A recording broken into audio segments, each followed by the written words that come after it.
Hey guys, good morning, good evening, good afternoon. After a small break or after 1 day break, we restart the live session. Today we restarted at 5 a.m. It's okay. And yeah, so we will continue Kubernetes. I think it's a day two, day two, I think day two, day three. I'm not sure, but it's a day three today because I think we started day 30, right? Yeah. So we will continue again. Today's session must probably until 6 a.m. or 6:10. I already earlier mentioned this as well. And yeah, so we will start in no more delay. Even 5 a.m. we will start.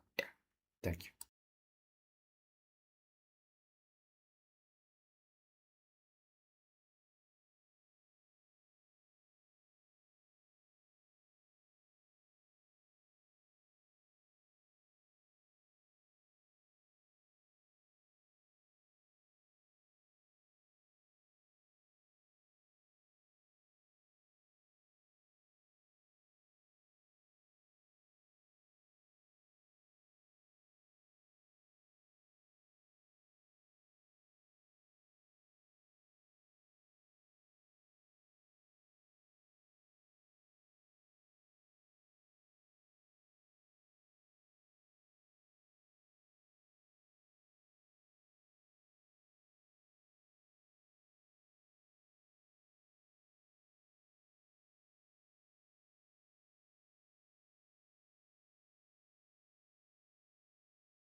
Hello everyone, my name is Abhishek and welcome back to my channel.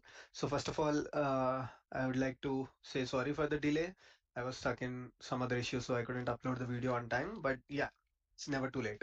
So today we are at day 32 of our complete DevOps course, and in this class, I'm going to talk about Kubernetes production systems. So what I mean by that is I'm going to basically explain you how DevOps engineers manage the life cycle, that is like the creation, upgradation, configuration, and deletion of the Kubernetes cluster in production. So why is this important? Because when you try to see a lot of people on our channel commenting, or people practicing Kubernetes from various sources like Udemy, an academy, or any other popular YouTube channels, most of the time what I have seen people are practicing things on Minikube, or any other popular local Kubernetes setups like K3s, Kind, K3D, or micro K8s. All of these things are like they are very good platforms for you to for you to learn Kubernetes and explore Kubernetes. But you need to understand that all of them are development environments. Okay, so what all of them are, they are basically development environments or developer environments. So even if you go to Kubernetes official Minikube official documentation, you will see that this is just a local Kubernetes cluster and should not be used on production, right? So they are just development environments. But if you try to get into a DevOps position, or if you are being interviewed for Kubernetes or DevOps administrator positions, one of your primary responsibilities would be to create infrastructure for your organization. And if you are using Kubernetes, then your expectation would, I mean, expectation from you would be to also manage the life cycle of your Kubernetes clusters. Now, if you're not using Minicube, K3s, KT, all of these things in your organization, then you should know what is the Kubernetes that people are using in their organizations, or what are the Kubernetes distributions. I'll explain you what is a distribution, don't worry about it, but how people manage Kubernetes on their clusters. Now, firstly, let's try to understand why are they local Kubernetes clusters? Because, they are primarily, they are not full-blown Kubernetes clusters. They don't have, usually you set up Kubernetes in high availability or all of these things. These platforms do not support that. Okay, and they do not ensure any issues that you run into production. If you just complain Minikube, they say that, oh, we are not production ready Kubernetes setup, then we don't solve your problems in production.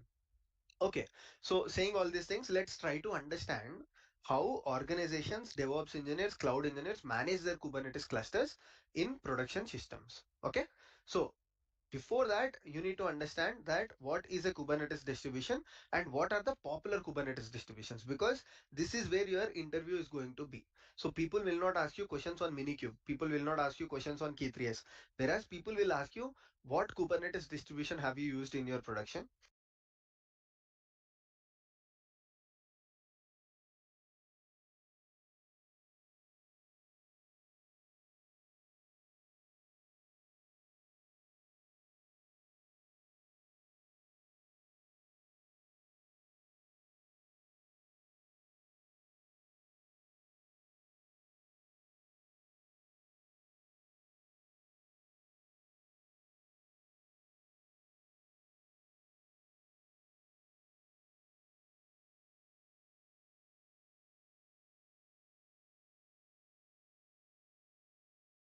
And if you have used any Kubernetes distribution, did you manage that installation? Did you manage the upgrades of that specific distribution? So this is where your interview is going to be. Now, what is a distribution? So for any open source platforms, like let's take example of Linux. Okay. So first of all, Linux is a open source free software. So what people have done is they have developed distributions on top of it. For example, best example is Amazon Linux, right? So you must, if you are using AWS, you must have seen something called as Amazon Linux distribution, or you must have seen something called as Red Hat distribution, CentOS, Ubuntu. So what are all of these things? They are basically distributions. Like, these people have taken the open source Linux platform and they said that, okay, let's enhance this, create a wrappers on top of it, or create our own distribution on it. Whereas, like, if you can talk about Amazon Linux or Red Hat, if you have any issues with your Linux platform, let's say your kernel is not working well or any of these things, so you can directly talk to Red Hat or Amazon Linux, and they will also on time. If you're using Amazon Linux, one of the advantages, they will ensure that whenever there is security patches or any of these things, they upgrade on time to time basis. It's not that open source platforms don't do it, but because you are paying for, let's say you're using Red Hat subscription, because you're paying for Red Hat subscription, so they ensure that your operating system or your kernel is safe from all of the security vulnerabilities, right? So this is one of the advantages of providing the distributed version. Similarly, even if you take example of in the same lines, Kubernetes. Okay, so Kubernetes is a open source container orchestration solution platform, right? It's a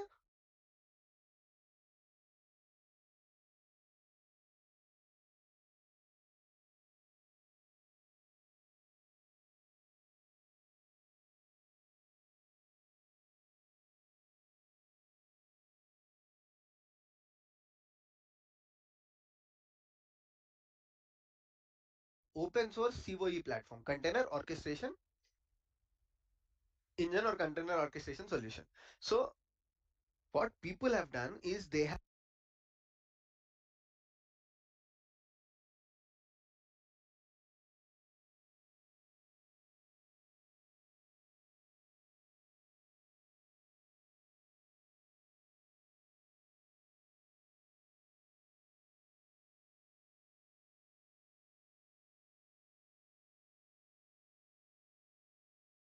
have identified that, okay, so let's build software on top of Kubernetes, or let's build distributions on top of Kubernetes. For example, what Amazon has done is they have come up with its own managed Kubernetes service, that is EKS.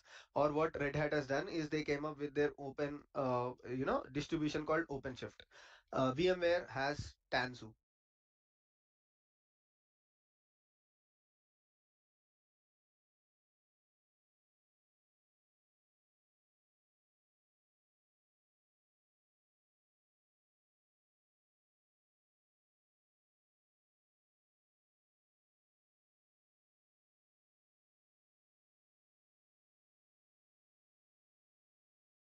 There is something called as Rancher Labs,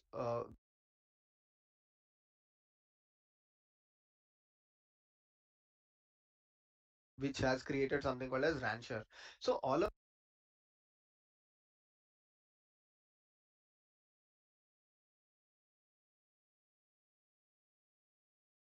these are distributions of Kubernetes. Okay, so it's like if you understand the concept, if you understand the architecture, if you understand how Kubernetes works, then you almost know all of these tools, because they are not building anything new, but they are building only user experience on top of Kubernetes, or they are providing a better customer experience.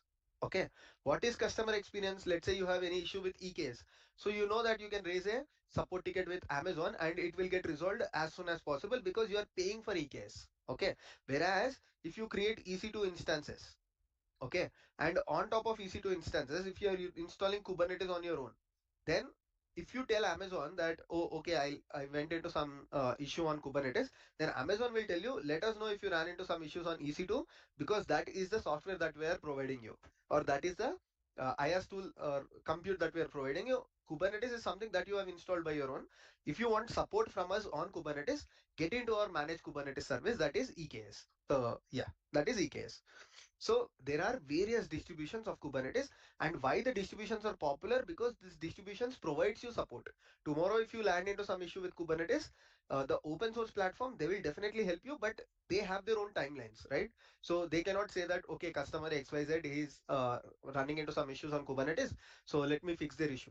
They will have their own priority. Whereas if you talk about the licensed ones, because you are paying them money, so they'll give you instant support.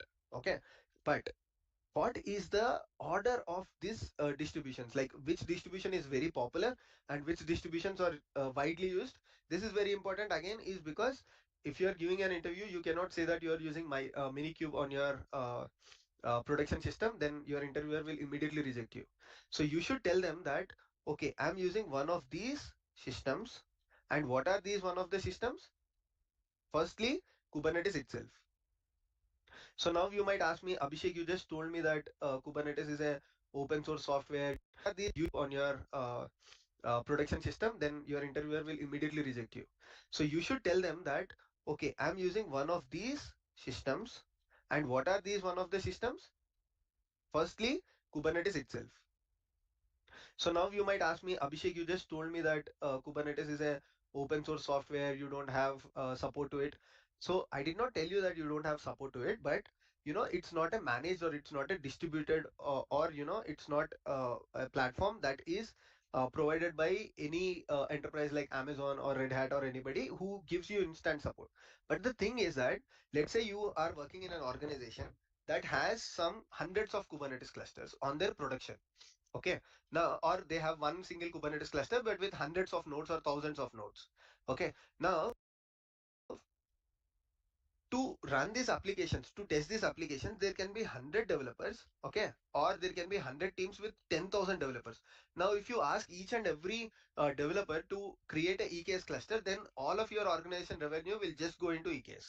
Okay. So your organization will go spend a lot of money on just EKS. So what people do is that in their staging, or in their pre-production stages, they just use the Kubernetes systems for local testing, or for testing the applications, for developers who wants to initially test their software. They use K8s or platforms like this instead of EKS. And one more thing is, there can be also enterprises, which can use Kubernetes itself on the production, because again there is a reason for it. why enterprises can directly use Kubernetes on their production is because not every organization, they have timelines, like, if there is any issue, it has to be fixed in 1 hour. So not every organization runs into such kind of issues. So there are hundreds or thousands or, 10 thousands of organizations which still use Kubernetes on production, not just these things. So, okay, so Kubernetes is the topmost one that is used in production. After that, people use OpenShift.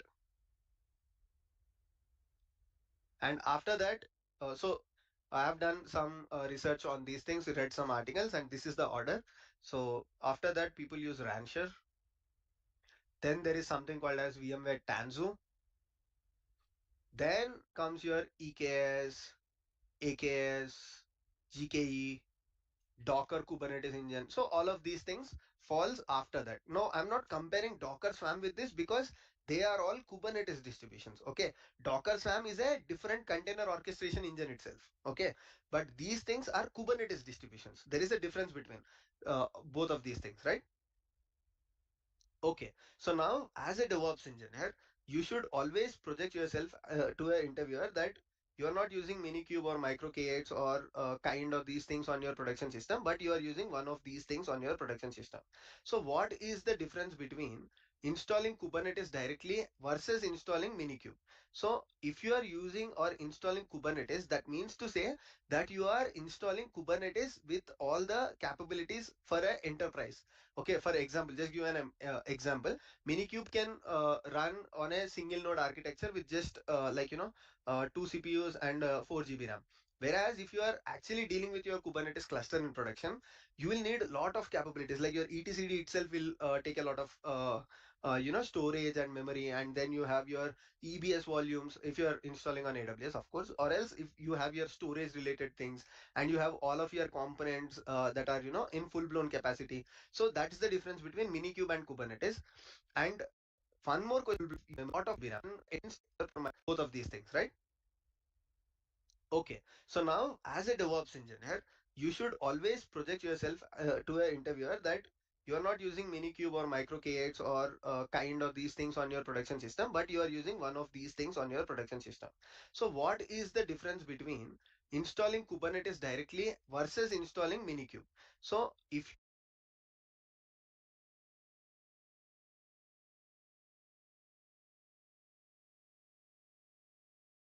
you are using or installing Kubernetes, that means to say that you are installing Kubernetes with all the capabilities for an enterprise. Okay, for example, just give an example. Minikube can run on a single node architecture with just two CPUs and 4 GB RAM.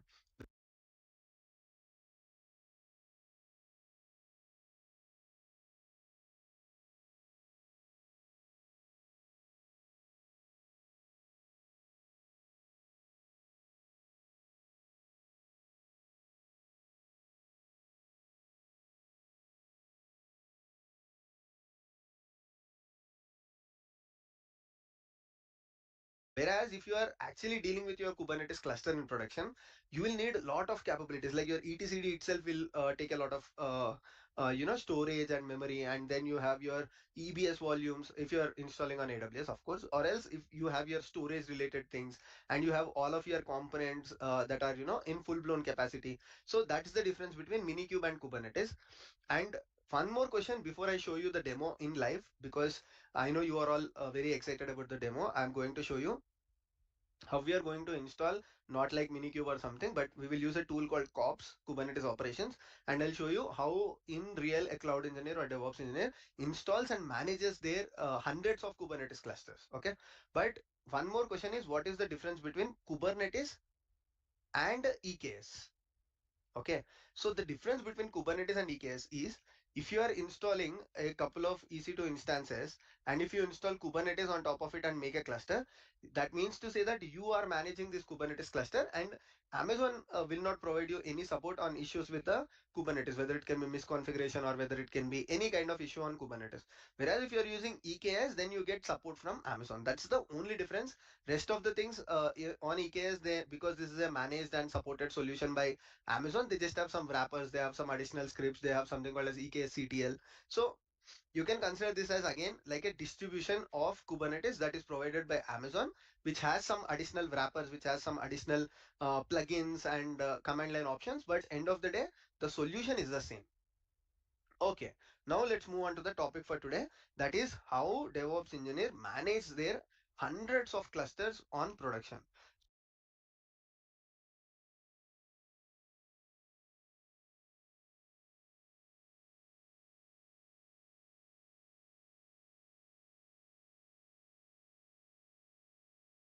So one of DevOps same. Okay, now let's move on to the topic for today. That is how DevOps engineer manage their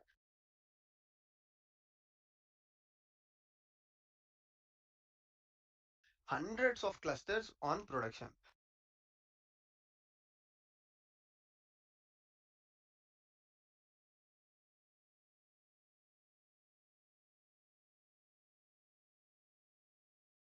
So one of the primary tool or one of the most widely used tools is COPS.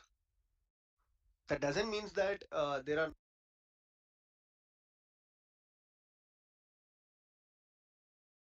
no other tools. So you have tools like KubeADM, you have Cube Squash. There are multiple tools. Use tools is COPS. That doesn't mean that there are no other tools. So you have tools like KubeADM, you have Cube Squash. There are multiple tools, but COPS is the one that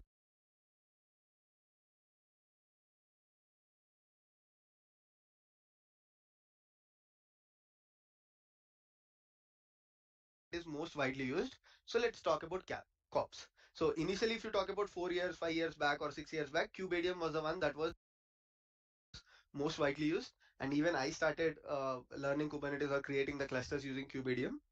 The only difference is with Kubernetes, you have to do a lot of manual activities. And whenever you are talking about the upgrades or configuring, modifying your Kubernetes clusters, Kubernetes does not have that smooth way of handling things. Whereas COPS is basically Kubernetes operations. Okay, so that's why it's called COPS.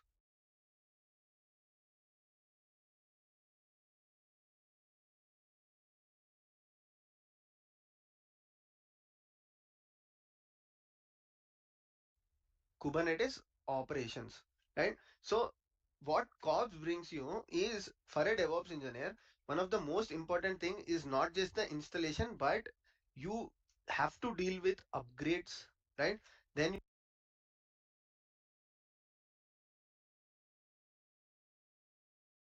you have to deal with modifications, you have to deal with deletion of clusters.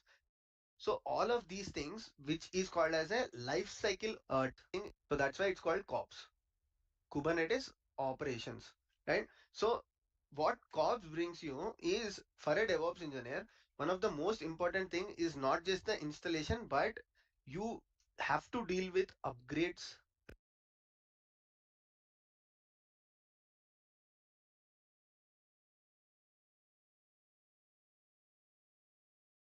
right?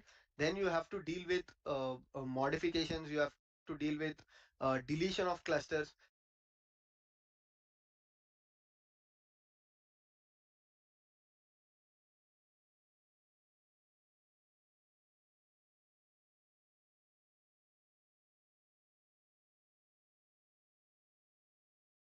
So all of these things, which is called as a life cycle of Kubernetes.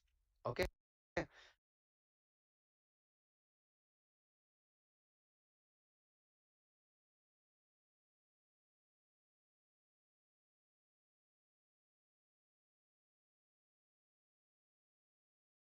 So you have a life cycle of Kubernetes that is managed by COPS. So that is why COPS is one of the most widely used tools for installing Kubernetes.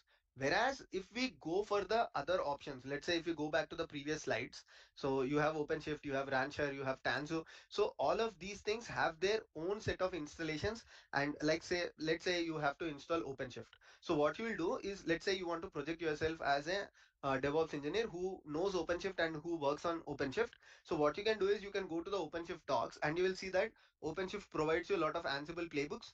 Using this Ansible playbooks, you can install OpenShift platform. But saying that you need to have Red Hat subscription, you cannot, directly use CentOS machines and install OpenShift on top of it. But you have to create Red Hat virtual machines on your Amazon Linux, and on top of that, you can download the Ansible playbooks that are present on the OpenShift documentation, and you can install Ansible on top of these things. Okay, but be careful all of these things whenever you are purchasing the Red Hat subscription, or whenever you are going for the installation of EKS or EKS or GKE. So that will incur some money, because you know those things will not be covered by Amazon on your free tier. So if you have Amazon EKS in the Red Hat subscription, or whenever you are going for the installation of EKS or EKS or GKE, so that will incur some money, because you know those things will not be covered by Amazon on your free tier. So if you have Amazon credits, or if you are willing to pay for the these things, then you can go ahead and try. But even if you learn the thing that I'm going to talk about today, that is using COPS, how DevOps engineers manage their production systems, that is more than enough. Okay, so you can say that we are using COPS and we are managing Kubernetes systems on our environment. Then your interviewer will be very interested. Okay, so as I told you all of these things, now without wasting any time, let me go on to the other screen and let me explain you how to install and do all of these things. Okay, so let me stop sharing here, and then let me start sharing my other screen. Okay, 1, 2, 3, perfect. Okay, so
one disclaimer before you start trying these things. Even using COPS, the thing is that you have to create a couple of EC2 instances, then you have to create a bunch of EBS volumes, S3 buckets, and if you have your custom domain, you have to also deal with Route 53. So be careful when you are even following this specific demo, because even with this, because we are creating EBS volumes of size 8 GB and we are creating Route 53 and all of these things, it will be chargeable. So if you don't 53, so if you have it, even using COPS, the thing is that you have to create a couple of EC2 instances, then you have to create a bunch of EBS volumes, S3 buckets, and if you have your custom domain, you have to also deal with Route 53. So be careful when you are even following this specific demo, because even with this, because we are creating EBS volumes of size 8 GB and we are creating Route 53 and all of these things, it will be chargeable. So if you don't want to spend money, just understand the process.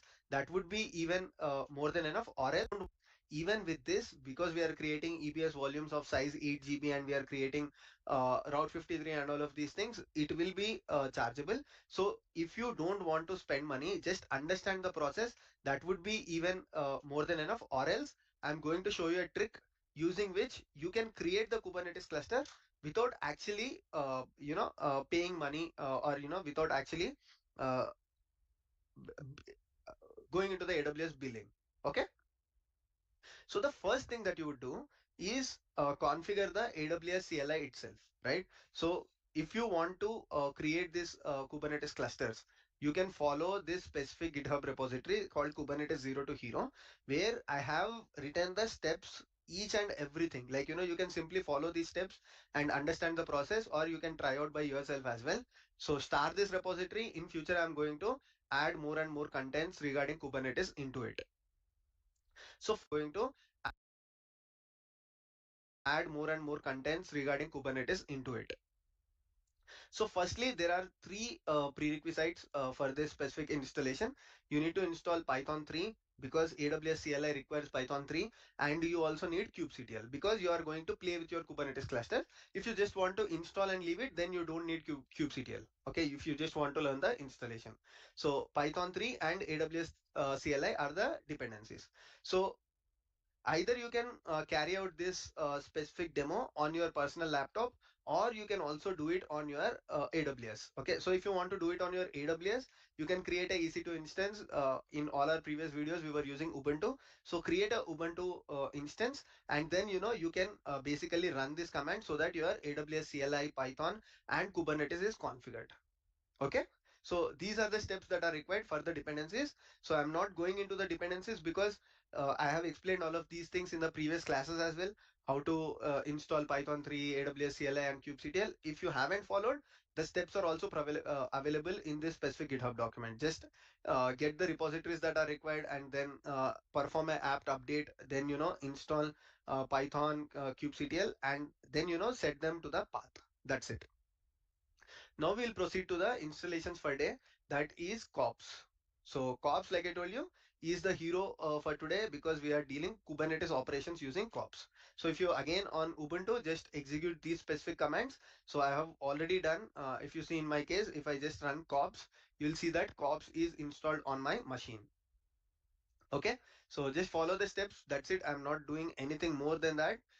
After this comes the interesting parts, that is you need to grant your AWS CLI IAM user with this specific permissions. So if you are using the AWS admin user itself, like in my case what I'm done is because I'm going to perform demo, and I know that I don't use AWS IAM users in the production. So what I did is I just use the AWS admin user. Okay, so in the previous classes, I told you how to, basically log in into AWS using your CLI. The command that you need to do is AWS configure. If you do AWS configure, you will be asked with your AWS access key ID. Once you provide that, you have to provide your AWS secret access key, then provide your default region, output format, and done. So where did you get this access key and secret access key, like access key ID and secret access key? Just go to your AWS dashboard. To your top right, you have one section called security credentials. Just go to this, and once you go here, you will see that there is an option for your access keys. Okay, so if you see here, these are my access keys, and you can create your own access keys as well. Perfect. So I have done that because I am using admin user. I don't have to grant the permissions. But if you are not using the admin user and if you are using the IAM user, you have to provide these roles. Okay, that is EC2 full access, S3 full access, IAM full access, and VPC full access. EC2, if you're admin user, I don't as well. Perfect.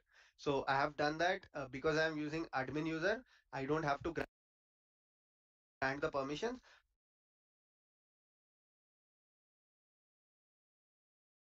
But if you are not using the admin user and if you are using the IAM user, you have to provide these roles. Okay, that is EC2 full access, S3 full access, IAM full access, and VPC full access. If you are already, like I told you, if you are already using admin user, that comes by default with all of these permissions. Okay, just run AWS configure. Then what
COPS requires as a prerequisite is you need to create a S3 bucket. Now, why do you need to create S3 bucket? The reason for that is COPS basically is used to manage your hundreds of Kubernetes clusters.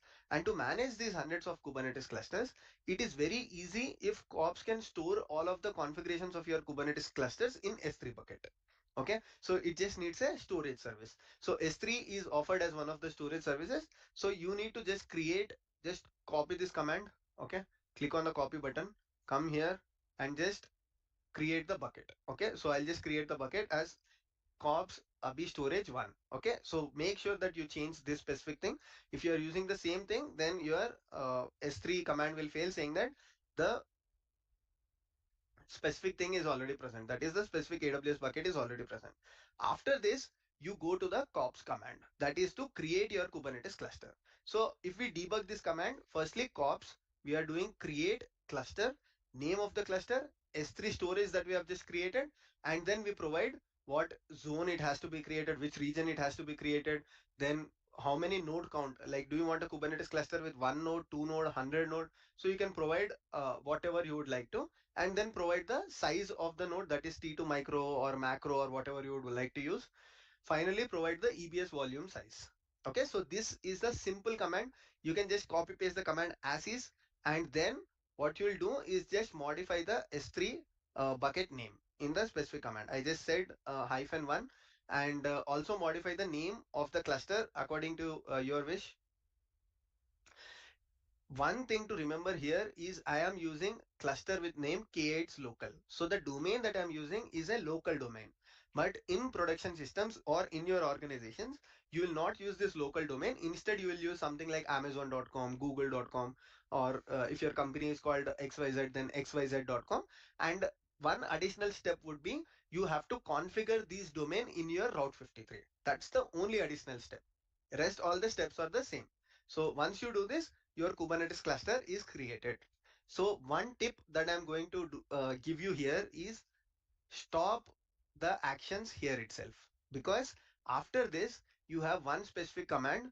So here itself your Kubernetes cluster will be created. You will see that your Kubernetes cluster is created. You can just execute this command and see, but all of your configuration is not updated. That means, so here you are creating the cluster, but you are not starting your Kubernetes cluster. So if you have free AWS credits, or if you have your AWS account with some special points, or you are willing to pay, then just execute these commands. Right now I'm not executing this command, because if I execute this command, already I have bunch of things on my AWS account which I'm already spending money on. So I don't want to create one more Kubernetes cluster. So see here, it says that the cluster configuration has been created. Just finally configure your cluster using this one specific command, and your Kubernetes cluster configuration will be done. Just wait for a couple of minutes after this, because COPS will take some time for starting your Kubernetes cluster. So this is the video for today. And if you have to explain your interviewer, the only thing that you'll modify is, instead of your local domain, tell them that we have a domain that we have purchased from GoDaddy, or our organization has procured this domain from some certification authorities, and this domain we configure in Route 53. So if you want to learn how to configure this domain in Route 53, again, that's not a big process. All that you need to do is, there is one simple command that I'll try to put in the document as well, but this is the command. I'm going to paste the command here. Just a moment. I copied it to the notepad. Yeah. So this is a simple command that you are going to execute. Okay. So what this command does is, it would configure, like, instead of dev.example.com, just replace it with your domain. Okay. So if your domain is amazon.com, for example, so just replace it with amazon.com, and it will create you a hosted zone in Route 53. So once you have this hosted zone created on Route 53, then your Kubernetes cluster configuration is done. But if you don't want to spend on a custom domain, let's say you are just using these things on your local, not on your personal laptop, but even on your organizations, let's say you are trying these things out on your dev environment or staging environment, you can simply use .k8s.local, which is a local domain. Okay, so you can also explain this to your interviewer that for my local systems I'm using .k8s.local, but for the production we are using the .example.com or whatever the domain it is. So this is the video for today. I hope you like the video, but from tomorrow, don't try your actions, or don't try your experiments on this corpse created Kubernetes clusters. Like I told you, they'll incur some amount, or you have to you'll be billed by AWS. So installations you can do it using Minikube for your local Kubernetes learnings and all of the things. I'll put the comment in the description where I have showed you how to install Minikube in 5 minutes. Right, so watch that video, and tomorrow's video, whatever I'm going to explain you, try that things out on Minikube itself. So this video is just for your understanding of how systems are managed, and if you have free AWS points, then don't worry, instead of Minikube you can try on these things itself. So that's the video for today, guys. I'll see you in the next video. Take care.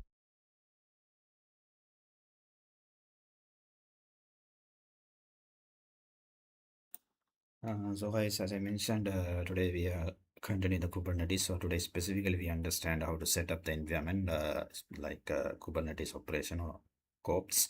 Actually, I already installed the specific version of corpse and kubectl. So we are going to practice most probably today, not today, tomorrow. And yeah, so there's a remaining part that need to be done. Like we need to set up EC2 instance, S3 storage. Before need to set up our Kubernetes cluster, and that part will be done tomorrow morning. And yeah, so we will continue from tomorrow morning from this point of view, since we already installed corpse version, and the necessary dependencies also we did. And yeah, so thank you so much those who are joined, and we will continue tomorrow morning onwards as usual, 5 a.m. And if I restart for the dim, I will update. Thank you.